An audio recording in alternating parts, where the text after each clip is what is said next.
coup, dans Machin Machin, on est 4, donc 2 gars, 2 meufs.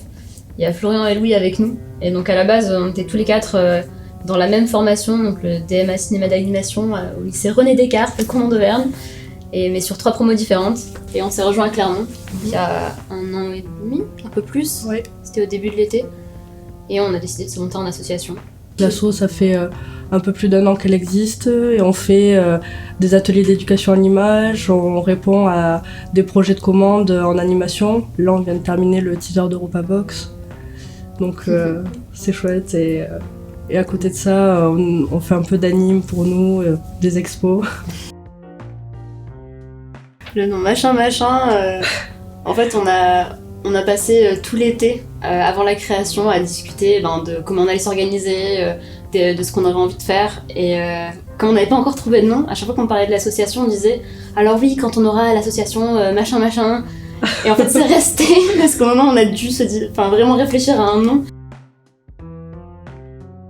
Voilà, l'idée c'était de créer un projet tous ensemble avec des étudiants et des jeunes professionnels, de faire une sorte d'émulsion artistique. C'est une réunion d'amis, quoi. Et l'idée c'était de rassembler tous ces gens-là qui ont des personnalités artistiques fortes et de voir ce que ça donnait en fait. Cette année, on devrait rencontrer l'artiste qui va faire l'affiche l'année prochaine.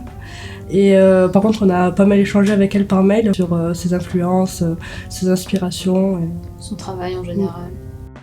Moi, je m'appelle Cess, je suis actuellement étudiant à l'ESACM de Clermont. J'étais diplômée en juin du diplôme des métiers d'art de cinéma d'animation comme Machin Machin. Et j'ai été contactée, il me semble, il y a 4-5 mois. Et c'est comme ça que je suis arrivée ici. Moi, c'est Émile, du coup. Et puis, comme tout le monde ici présent, j'ai fait un DMA cinéma d'animation aussi. Après, au sujet de l'exposition, pareil, j'ai été contacté par les machins. On est passé dans une première phase par la découverte de l'artiste parce que je connaissais pas du tout son travail et d'essayer de comprendre un peu ses inspirations, d'où ça venait, qu'est-ce qui était récurrent dans ses œuvres, qu'est-ce qui permettait aussi à moi de me sentir un peu visée ou d'avoir un lien avec son travail. Et du coup, c'est passé par une première phase de recherche qui était plus aussi de la compréhension sur la technique. On n'est pas passé par du contact avec l'artiste.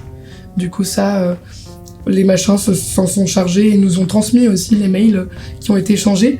Donc c'est passé par une espèce de phase de ressenti d'abord, puis ensuite d'analyse un petit peu de son travail. Moi, ce qui m'a un peu inspiré, c'est l'espèce de contraste qu'elle a entre des personnages humains un petit peu torturés et une nature sauvage à côté. Enfin, les deux se mélangent. Il y a un espèce de... Moi, j'y vois un espèce de message. C'était très intéressant de travailler ensemble parce que même si avec Émile on se connaît depuis un moment, on était dans la même promotion, on n'a pas souvent réalisé d'œuvres ensemble. Et du coup, Émile a un univers assez coloré au crayon de couleur et moi au contraire je travaille beaucoup le noir et blanc et la gravure. Du coup c'était vraiment chouette de combiner les deux. Et du coup, on a vraiment cherché à lier nos univers. On a vraiment voulu raconter une histoire.